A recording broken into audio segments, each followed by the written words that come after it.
Welcome, everyone, to 21 Things for Success Pathways and Technology Integration. I'm Dr. Jennifer Parker, and I'm joined with my partner in crime, my sidekick, my partner, Kate Gruno, and we are here to talk a little bit about what it takes for you to implement a lot of the models and best practice in educational technology. And we see this primarily as the basics or part of your getting started in online instruction and digital age teaching and learning. The materials that you're going to see today are part of the 21 Things for Educators.net website and all of the free resources that come with the 21 Things for project and the 21 Things for Nation. All of the materials of with today's webinar can be seen on the Online Learning 2020 group within Schoology. If you're a part of Macomb Intermediate School District and you have that Schoology access, join our group using the group code. And all the resources from today and beyond are all posted there, available for you to review. I'm Jen Parker. I have been at Macomb ISD for many, many moons. I am an instructional tech coordinator and school data and improvement person. My teammate, Kate, you want to say hey and what you're up to in Macomb ISD land? Hey there. Hey, I am a technology consultant also. I know a thing or two about Schoology. So I've been working with lots of teachers from around the districts on a lot of Schoology stuff, and then also kicking it around with Jen, doing all kinds of webinars and stuff for the new educator project. So yeah, so we're a little dangerous in online 2020 and 2021, but we're excited to be here as part of the broadcast, and we're going to get started. All today's resources are out there on the 21thingsforeducators.net. And so where we're going to go is we're going to do a little quick overview of where you might see many of the resources. The brand new 21 Things for Teachers site is actually evolved into 21 Things for Educators. So all the new resources have a new look and feel.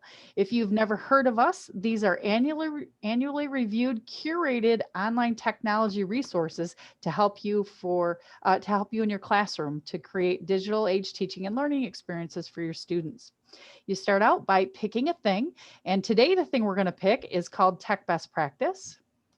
You're going to come into Tech Best Practice and you'll see that there is a define, a connect, and apply. When you go into define, you're finding out a little bit about the pedagogy and the learning with regard to that thing or that topic. When you go into connect, we usually point you to teaching resources as well as learning resources to support your understanding and your implementation of the information that you just learned in that thing. And then lastly, we ask you to apply.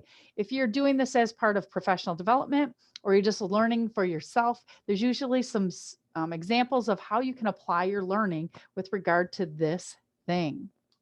So we're going to get into some pretty big depth here with our thing called Tech Best Practice.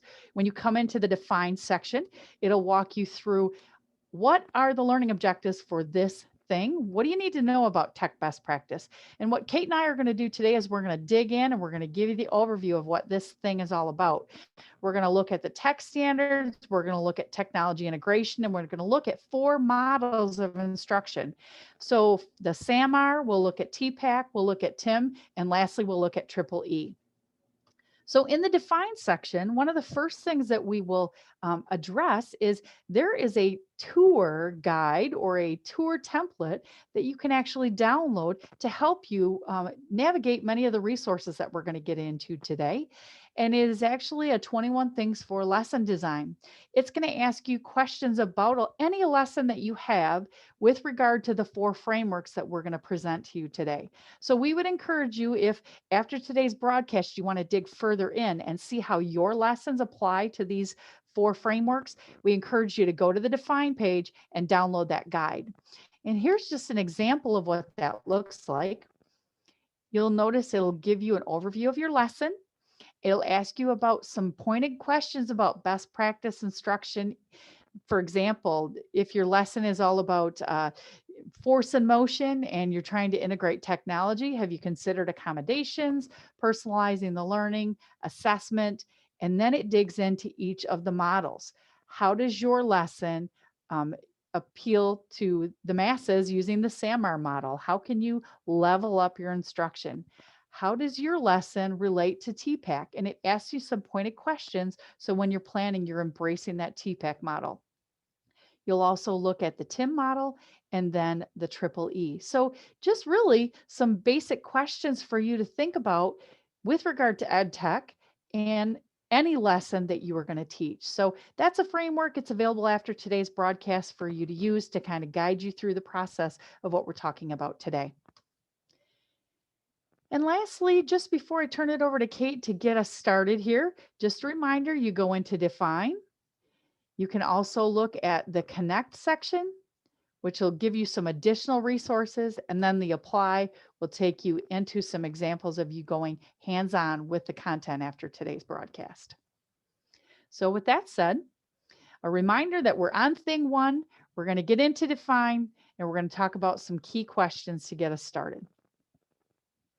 Kate, I will turn it over to you. Let's talk about what is one of the big things. What is one thing that we need to look at when we're talking about lesson plans and guiding our practice?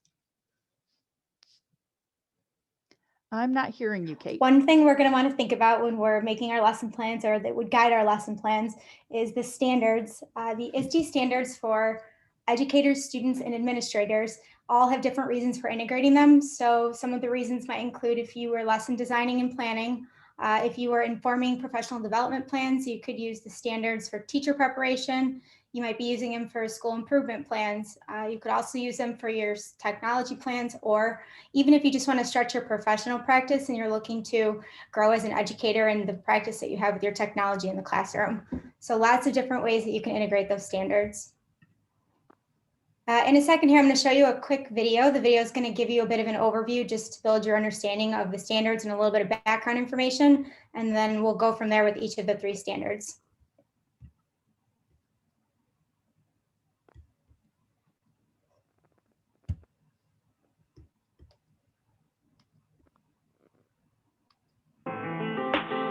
Shout out to all my 21st century learners out there. You know how we do it. Let's go. Yo, number 1, I'm an empowered learner. I set goals and pursue them with fervor. My learning is up to me, it's not passive. My brain learns best when I am digitally proactive. Number 2, I'm a digital citizen. I stay safe on all the sites that I'm visiting. I use technology to make a difference. With power comes responsibility. You digging it? I'm a knowledge constructor. Number 3, I carefully select and evaluate what I read. Curate media also brilliantly, and I think critically about source validity. 4, I'm an innovative designer. That means I solve problems, major and minor. Start with empathy, ideate, then prototype. Test and iterate, that method is so nice. I'm a computational thinker. 5, improving any process that I can find. Writing algorithms and testing in beta. Analyzing to find the trends in the data. I'm a creative communicator, that's 6. Like I put this in a rap song to make it stick. I could use different media or tools like infographics to get my point through. 7, I'm a global collaborator. I might connect with students way over the equator. Digital tech makes the dream come true. Had a virtual field trip with a kid in Peru. That's 7 ways that I can be a lifelong learner in this 21st century. What kind of student do I want to be? It's my path, that's up to me. That's 7 ways that I can be a lifelong learner in this 21st century. What kind of student do I want to be? It's my path, that's up to me. Well, I don't know who their songwriter is, but they did a pretty good job with those lyrics. I'll give it to them. I love it. I love the 7 standards in the rap format because that is so engaging for students. And when you're introducing those ISTE standards, the kids pick up on it. I think too, it's a good reminder that like the students should be aware of the standards, not just the educator. And it raises a good point. There are 7 student standards, and we always want to start with the student, but we also want to make sure that the student is also well aware of those 7 standards. You can see in the video, they mentioned the digital citizen, knowledge constructor, innovative designer. These are all different roles that the student would want to meet or be in the classroom if they're meeting the standard. But there are 7. And then in Michigan, we have the MyTech Kids, which are also aligned with these 7 standards. So we've adopted these in our state as well. So the 7 standards, the student is always where you're going to start. There's also 7 educator standards. So as you saw before with the student standards, those are different roles, if you will. There are 7 different roles the educator will have. You've got learner, leader, citizen, collaborator, designer, facilitator, and analyst. And these standards come from the teacher's perspective. So these are the standards that support the educator in implementing the student standards in the classroom. And then the last set is the educator standard for leaders. The leader standards are designed for administrators. So these are here, and there's 7 again. Actually, sorry, there's 5. And these are here to support the administrators or the principals in supporting their teachers and supporting their students. So it's this nested model where you have 3 sets of standards, your leader, your teacher, and then your student.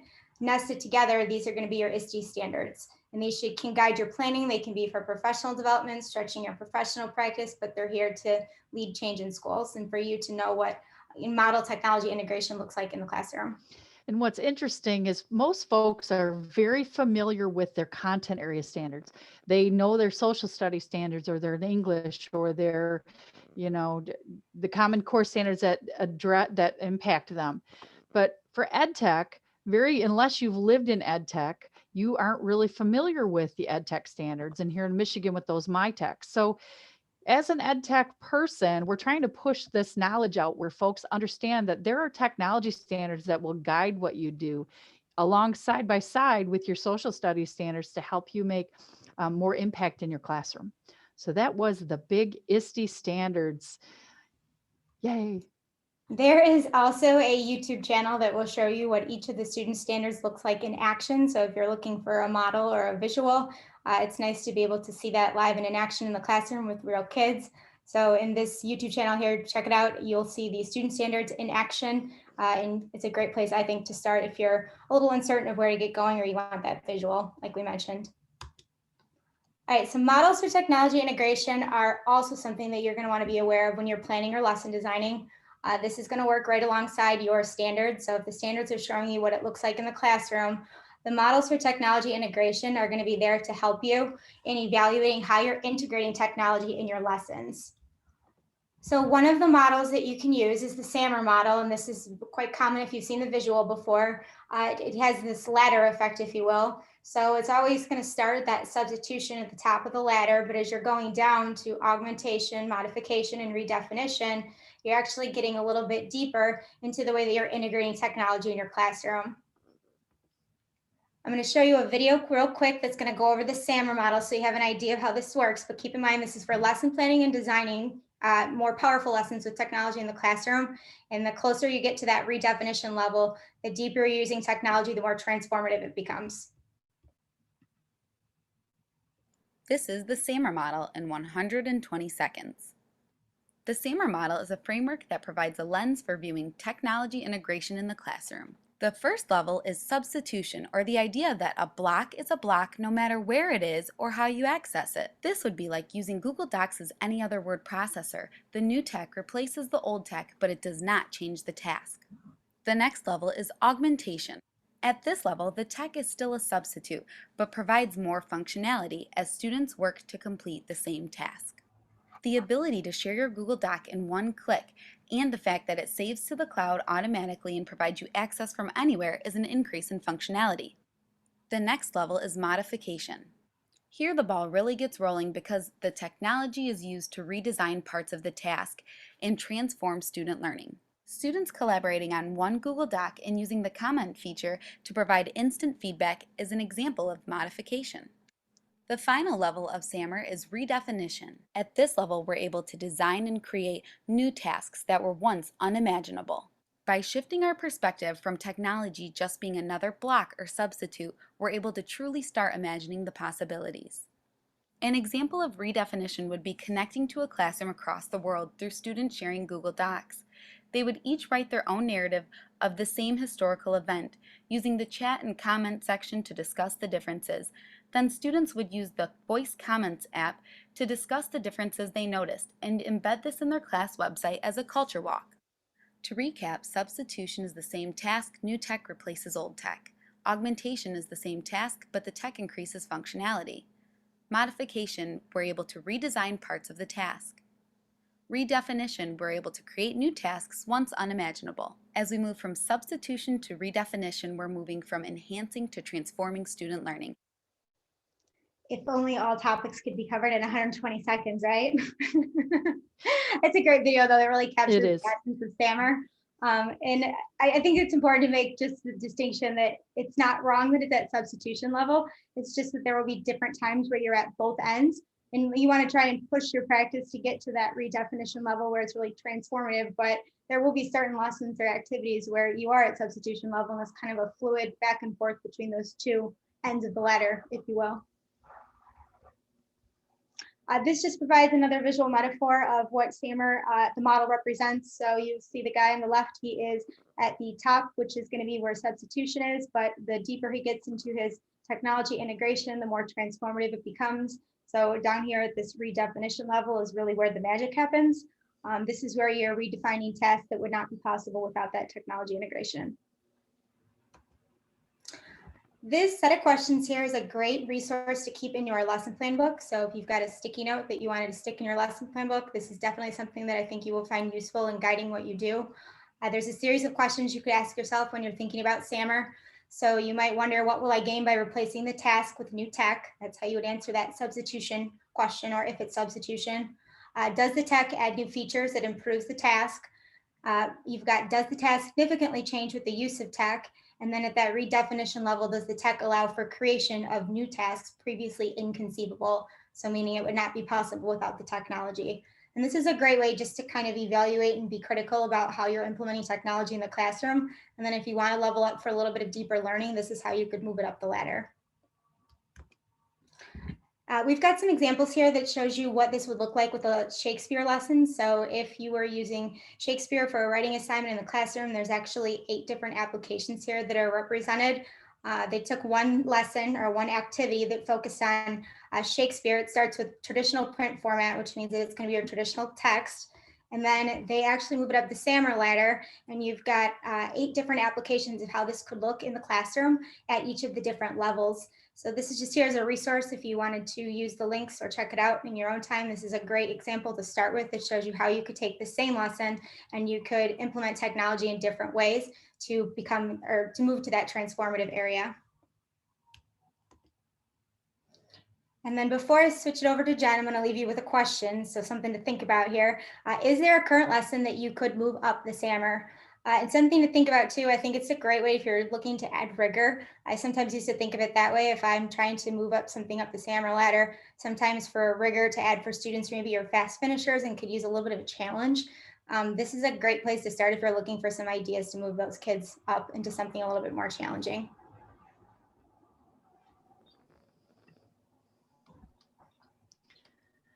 Thank you, Kate. Yeah, the SAMR level, and I know that the Shakespeare lesson is a really good example because it does show teachers, here's an example of a Shakespeare lesson that I was going to use no matter what, and how do I ramp it up? How do I get to that redefinition level?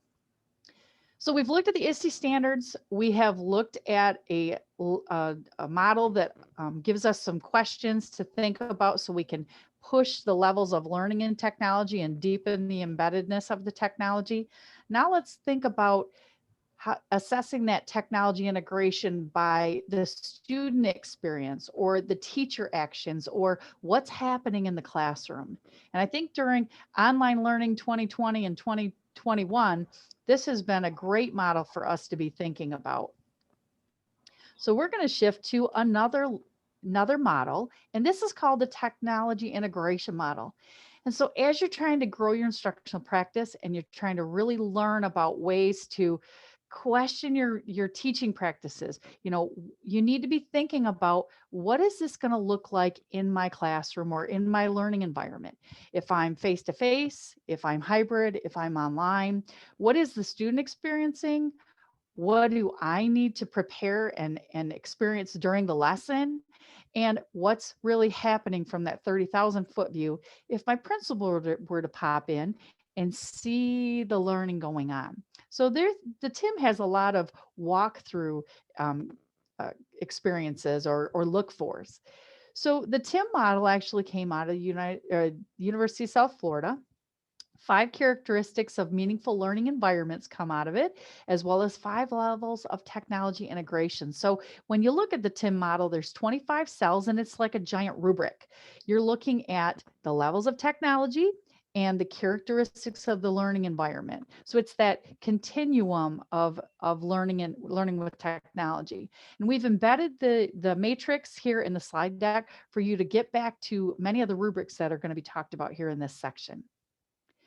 So when you think about the level of technology integration, if you're thinking about that lesson on force and motion or that Shakespeare lesson, how deeply are you embedding that technology? Is it an entry level from you and your instruction? Are you at an adoption level where the teacher directs students in the conventional and procedural use of tech tools? Are we moving up the ladder where the teacher's facilitating at the adaptation level? Maybe you're infusing technology, and finally you're to the transformation zone. So really this is like soup to nuts. How embedded are we? How deeply are the students using the technology? What is the level of technology integration in the lesson? So this really takes the SAMR to the next level by saying entry level to the transformation zone. So that is one area of looking at in the TIM model. The second piece that you are kind of assessing yourself on with a technology lesson with the TIM is, what does the learning environment look like? How are my students experiencing the technology and the learning? Are they active or are they goal directed? So if we start at the low end, students are engaged, they're using it as a tool, they're getting information back and forth. It's that active level, their basic implementation at the learning level. Maybe you move to collaborative where students are communicating and collaborating together. Constructive is where they're taking some prior knowledge and they're receiving information and they're moving to that construction of information. Authentic is where students use technology to link activities outside and they make connections between what they're doing and what's happening in the real world. So why might I need to learn to use Zoom? Well, because maybe I'll be using Zoom in my professional career if people are working virtually. Or why do I need to use email? Or why do I need to create infographics? Because you may be using them in your professional practice. So authentic experiences that they connect to why they might need that in their real world. The goal-directed section, where we've moved all the way up the ladder, we want students to know, understand, be able to do with technology and set their own course for success. Maybe we throw out an idea like, I want you to explain to me what the importance was of the Capulet Montague argument in Romeo and Juliet. And you can pick a tool and you can pick a method or you can pick a way, but you have this goal to show me the difference between the two families and then take it and run with it and provide me with a digital artifact. So characteristics of the learning environment, the teacher moves the students through active all the way to goal directed, where you're really empowering them to use digital technology and digital tools to kind of reinvent themselves and the lesson artifacts that they're creating. So in the TIM, there are several other examples of ways you can assess. You can look at the teacher descriptors. So what does my learning environment look like? Or what is am I at the transformation zone? What are the teacher walkthroughs? What are the teacher moves that you need to make to move up the ladder of the TIM? There's also the student descriptors or the student moves. What are students doing at the active level? What are they doing at the goal directed level? What does that look like in my classroom? And Tim has done a really nice job with this rubric to kind of help you identify, well, yeah, that's what they're doing. Okay, we need to ramp it up a notch, or here, maybe we can push it to this. So be looking at those student descriptors also. And then lastly, the instructional setting descriptors. If you're a coach or you're a principal and you're doing walkthroughs and you're trying to look for students getting more to the goal directed and teachers transforming their classrooms to the transformation zone, these are some walkthrough ideas and indicators of what you might see as look fors in a classroom where they are moving up the levels of TIM. I've embedded in the slide deck the TIM summary, and this is those 25 cells. Gives you a nice little snapshot in a color-coded format to say, hey, from active learning to goal-directed, from entry level to the transformation zone, how do you get that bingo? How do you get to the end? And so this is a great summary PDF that you can download after the broadcast. So stop and think after you've talked about, we've looked at the TIM model. Really what you want to think about is, what does your lesson look like? Or what does learning look like in your classroom with students at the transformation zone? How can you move them to the transformation zone? And you also might want to think about, how do you get them to the goal directed zone? So these are questions for you to stop and think about after reflecting on the TIM model and maybe downloading that PDF as you apply this model to any lesson or any learning experience in your classroom. I'm going to shift to the fourth, actually, this would be the fourth concept, I believe. We've talked ISTE, we've talked SAMR, we've talked TIM. Now let's talk TPAC. TPAC, if you are trying to move your instruction and you are thinking about your content, your social studies content or English or science, math, or whatever, even music, what is your content? What is the technology? TPAC brings in best practice, the pedagogy. So TPAC has been embraced by many districts because it circles up the wagons with regard to pedagogy. So now we've moved past the SAMR where we're looking at technology integration. It moves past the TIM where we're looking at the walkthroughs and the student experience. This one takes us to, your content area, your standards. Now, can you do best practice in action? So it brings into that pedagogy, it brings pedagogy into the conversation. So content, pedagogy, and technology are the three intersections of the TPAC model. For content, when you are applying the TPAC model, you are saying, what content area standards am I addressing in this lesson? Obviously, for most of us in any lesson plan, we have to say, these are my ELA standards, these are my social studies standards, these are my content area standards. This is what I'm hoping to address with my Shakespeare lesson. The pedagogy pushes us to, what are the best practice recommendations and what am I doing that's best practice, that's a proven instructional strategy? So if you're in Macomb County, we've talked classroom instruction that works for over a decade now. What are the 9 best practice recommendations? Some people call them the Marzano 9, but these 9 best practice strategies, like setting objectives, how do you do that with technology?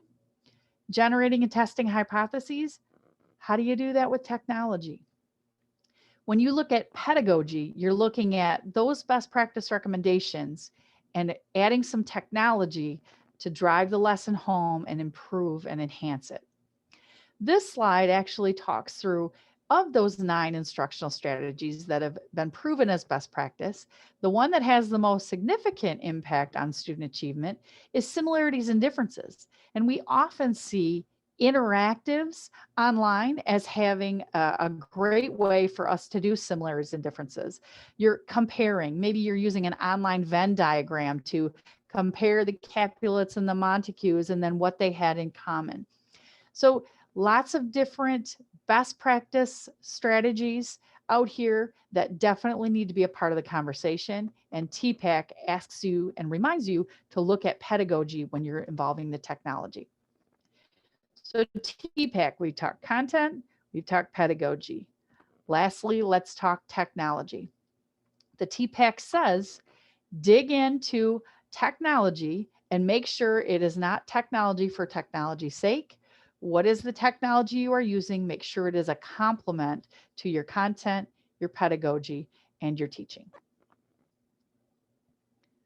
So that is the TPAC model. The last area of our broadcast and the last consideration with regards to famous technology models out there that help us to reflect on our teaching and deepen and embed the practice in what we're doing with students is the Triple E model. How can you identify practices with technology that promote student achievement? This takes us into Liz Kolb out of University of Michigan, her Triple E framework. And Liz has done a phenomenal job with her book, Learning First, Technology Second, by asking people to examine, are you just cahooting because it's fun? What are you cahooting about? Are you using technology to teach and improve the lesson? Yes, you're engaging students, but are you really enhancing and extending that lesson by the use of the technology that you choose? So we have moved from the standards to the SAMR, to the TIM, to the TPAC, and now we're going to look at how we engage, enhance, and extend with the technology that we choose. So John Hattie's work has gone through 252 influences or instructional strategies that impact student achievement.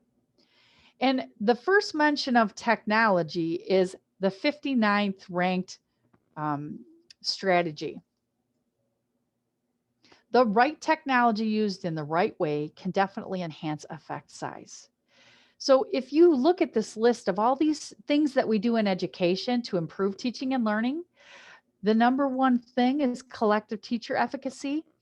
You see several others like self-efficacy, summarization, effort, teacher clarity, reciprocal teaching, all these words that we use in these strategies and these topics and ways that we integrate instruction. We've got to get to the point where technology can enhance, extend, and improve our learning. So we are here.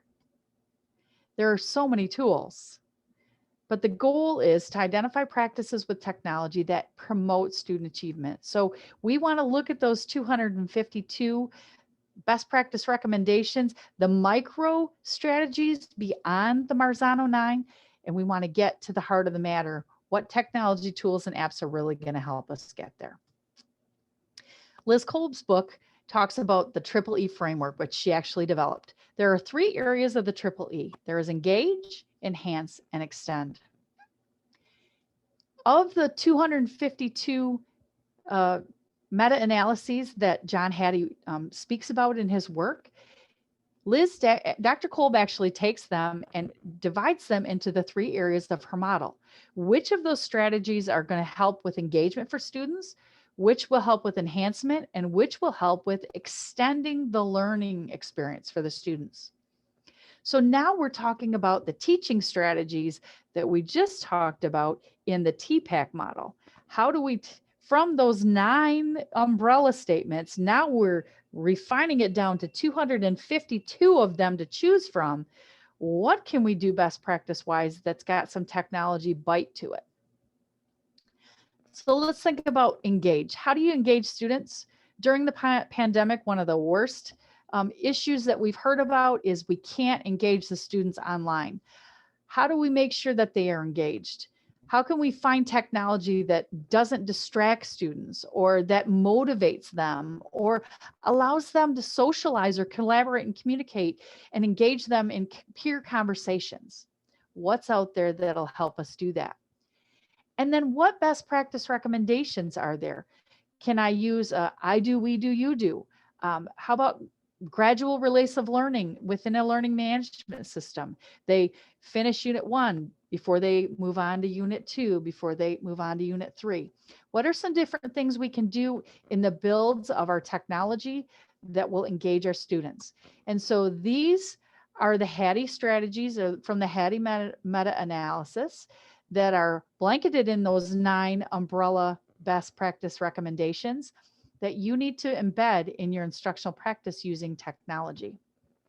So, a turn and talk could be as simple as creating breakouts, putting students in pairs of two and sending them to breakout rooms and let them have a conversation. It could also be as simple as putting them in a discussion board and requiring them to post and then reply to two or three of their peers in the discussion board space. So, lots of different ideas and examples for engaging students, lots of different strategies, as well as recommendations. The second element of her Learning First, Technology Second, and the enhanced part of the Triple E framework. In Dr. Kolb's book, she talks about how enhancing the learning involves us looking at where students develop or demonstrate deeper learning of the content. Are you help when they just Google something, does that enhance the level of learning? Or should you have them take that Google search and do something with it, like create a multimedia presentation, create an infographic on the history of the civil rights movement? So, how are you building in technology experiences that enhance the learning? Does technology make it easier for students to understand? So, when you show the video in Discovery Streaming on the Scarlet Letter, does that help them internalize and understand better the elements of the Scarlet Letter, the book, and the reading? And lastly, does the use of technology allow students to demonstrate their knowledge in a way they couldn't without technology? So, would an interactive, if I was experiencing an interactive of the dissection of a heart, would that help me understand um, the pulmonary system or the circulatory system or any of the dissections that happen in an online interactive? Would that help me to understand that as it connects to my science content? So, revisiting Hattie's 252 micro strategies, how do you get students to use graphic organizers? Are there graphic organizers online? Could you create anticipation guides, such as a guided notes document? Could you have some predictions happening where you show the video and you stop and you ask them to predict what's going to happen? Can you personalize the learning, allowing them empowering them with choices on how you want to demonstrate competency? You could do a PowerPoint, you could do a flip grid, you could do a screencast, you could do an infographic. Give them some opportunities to choose. Or the share aloud. Bring them into a Zoom, bring them into a Flipgrid, ask them to record their responses and post them for sharing.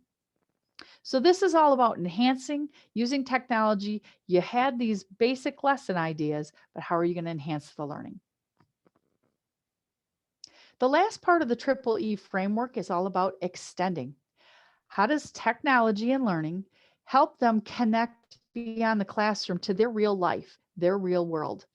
Does that connect outside the school day? When I move beyond the brick and mortar, is it connecting to what I know is my real life and real existence? Are there real life experiences that I can connect to? Are there skills that they can use in their everyday lives? So, if I am teaching students how to use Google Docs, will they be able to transfer that into their own real life? If I'm teaching them how to create an infographic or collaborate using Zoom, what are the technologies that you want them to transfer to their real life? Using a discussion board, for example, teaching them to use what we call accountable talk stems, which would be positive talk. Always be positive in your discussion frameworks, never negative, always coaching. So, all these different things that come into play that help us extend the learning and the use of technology out into your real life. One of my favorite extension examples is global collaboration and pen pals or global pen pals. We've got a thing on 21 Things for Educators as well as on 21 Things for Students, where we teach students and our teachers how to create a virtual experience with a country or a continent or a classroom outside their own private Idaho. What are some things you need to consider? cultural differences, communication, different ways that we collaborate and communicate across cultures and across continents.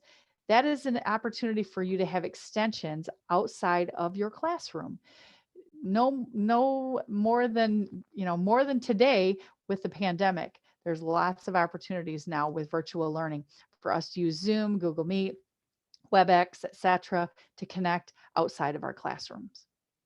And one example that I also like to share out is a passion project, the UN Sustainable Goals, and allowing students to dig into those 13 to 17 goal areas, picking one that they're passionate about and trying to see through how they could change the world through a passion project and getting involved in the UN Sustainable Goals. So Genius Hour, passion projects, UN Sustainable Goals, all great ways for them to get outside of the brick and mortar classroom to extend the use of technology and their understanding.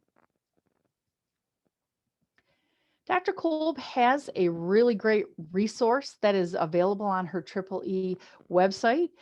It allows you to take a lesson and move it through those questions about engaging, enhancing, and extending the learning. She's got some pointed questions for you to look at your lesson and evaluate it on a 2-point scale. If you are scoring between 14 to 18, you are at the exceptional level.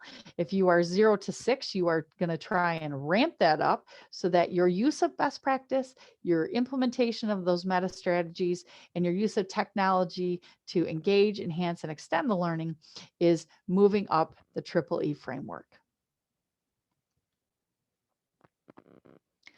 So we are now to the point where we have defined several of the models in ed tech that are a baseline and important for every teacher to understand as they ramp up their instructional practice and they connect to those International Society for Technology and Education standards. Hoping that you will connect these back to your classroom. There are lots of resources on our 21 Things for Educators site helping you to get started and get busy digging into digital age teaching and learning. One of our favorites is the Getting Started with Online Learning, which takes you through that journey of 21 steps to get to best practice online instruction.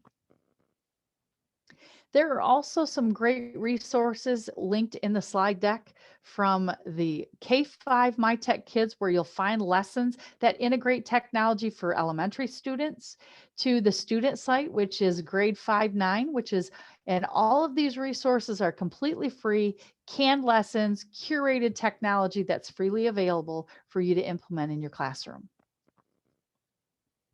And lastly, we're going to challenge you to apply. So there are lots of lesson considerations for these models. The lesson design with models in mind will help you to take the SAMR, the TPAC, the TIM, and the EEE. It'll also encourage you to grab those ISTE standards and put those into practice. And as we take a look here at what that looks like, you are reminded that from the beginning of the broadcast, we talked about where you would define your lesson, think about the technology standards, think about the content you're looking at, thinking about how long it'll take and some technology tools and apps that you're trying to use. We're also looking at how we can accommodate our learners and personalize and then assess them. But digging deeper beyond what we usually do for lesson planning, let's dig into those questions about where is this on the SAMR? How is it at substitution all the way up to redefinition? Where is it on the TPAC where it's combining my content, my pedagogy, which is best practice, and my technology? Where does it look like on the TIM? What am I doing with teaching? And what does my classroom look like with my students and the instructional environment? And then lastly, what does it look like compared to EEE? Am I really engaging my learners? Am I enhancing my instruction? And am I extending it beyond the brick and mortar classroom out so that this can be used in their real life? So with that said, there are lots of additional resources out there that we've linked to. There's more great ideas on 21things4educators.net. I want to say thank you for being on the broadcast on behalf of myself and Kate Gruno. We want to say thanks for being here.